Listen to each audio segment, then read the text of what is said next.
Sir, આજે એક હુકમ કર્યો છે આંતર કોર્ટે. આ હુકમ શું કર્યો છે અને આ હુકમની દૂરગામી અસરો શું થશે? આજે નામદાર ગુજરાત હાઈકોર્ટના જસ્ટિસ મૌલિક સેલત સાહેબની કોર્ટમાં એક મહત્વપૂર્ણ ચુકાદો આવ્યો છે. આજે પરિપત્ર આપ જોઈ રહ્યા છો કે ગુજરાત સરકારના સામાન્ય વહીવટ વિભાગે 1/8/2018ના દિવસે SC/ST OBC સમાજની દીકરીઓને સરકારી નોકરીઓમાંથી વંચિત રાખવા માટેનું એક ષડયંત્ર બનાવેલું અને આ પરિપત્રના સામે સામાજિક એકતા જાગૃતિ મિશન સંગઠનના માધ્યમથી અમે લોકોએ રાજ્યની રાજધાની ગાંધીનગર મુકામે ઘણા બધા ધરણા પ્રદર્શનો કરેલા. આ પરિપત્રને અમે જાહેરમાં સળગાવેલો અને આ પરિપત્ર બનાવનાર જે નાયબ સચિવ છે એમના વિરુદ્ધમાં કાયદેસરની પોલીસ ફરિયાદ વગેરે કાર્યક્રમો અમે આપેલા.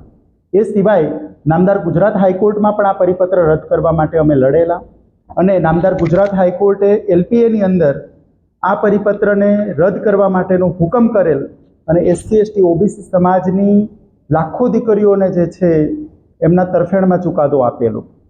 આ પ્રમાણે આજે ગુજરાત સરકારના ગાંધીનગર મહાનગરપાલિકા અંતર્ગતની સેનેટરી ઇન્સ્પેક્ટરની ભરતીમાં 3 દીકરીઓને જેમને અન્યાય થયો કે જે દીકરીઓને ઓપન મેરિટમાં વધુ માર્ક્સ હોવા છતાં પણ આ પરિપત્રના કારણે એમને પસંદ કરવામાં આવેલ નહીં.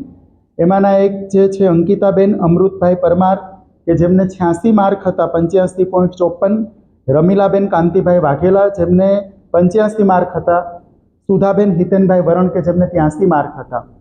આમ છતાં એમને પસંદ કરવામાં ન આવેલ અને જેમની પાસે ઓછા માર્ક્સ હતા, 76 માર્ક્સ છે, 77 માર્ક છે, એ બધા લોકોને પસંદ કરવામાં આવેલ. તો 3 બહેનોની પિટિશન નામદાર ગુજરાત હાઈકોર્ટમાં આજે દાખલ કરી અને આજે એમની સુનાવણી થઈ. 6 વર્ષના અંતે નામદાર ગુજરાત હાઈકોર્ટે આ 3 દીકરીઓને છે એમના તરફેણમાં ચુકાદો આપ્યો છે, એમને ન્યાય આપ્યો છે. આ પરિપત્ર રદ થવાના કારણે ઘણી બધી બહેનોને ફાયદો થયો અને જેટલી બહેનો આ પરિપત્ર રદ થયો અને પરિપત્ર બહેનોએ વચ્ચેનો જે સમયગાળા દરમિયાન જે લોકો સફર થયા કે જે નોકરીઓથી વંચિત રહ્યા એવી ઘણી બધી બહેનોને નામદાર ગુજરાત હાઈકોર્ટે જે છે એ ન્યાય આપવાનું કામ કર્યું છે. એટલે આજે SC/ST OBC સમાજની 3 દીકરીઓ જે છે એ આ પરિપત્ર રદ થવાના કારણે અને નામદાર ગુજરાત હાઈકોર્ટ એમના તરફેણમાં ચુકાદો આપ્યો એના કારણે આજે નોકરીએ લાગ્યા છે.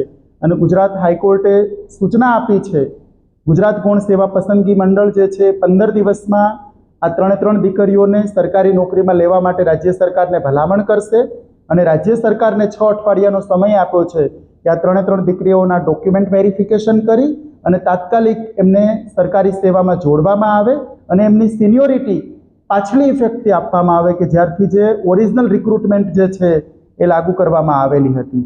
તો આ પ્રમાણેનો આજે મહત્વપૂર્ણ ચુકાદો SC/ST OBC સમાજની દીકરીઓના તરફેણમાં આવેલ છે.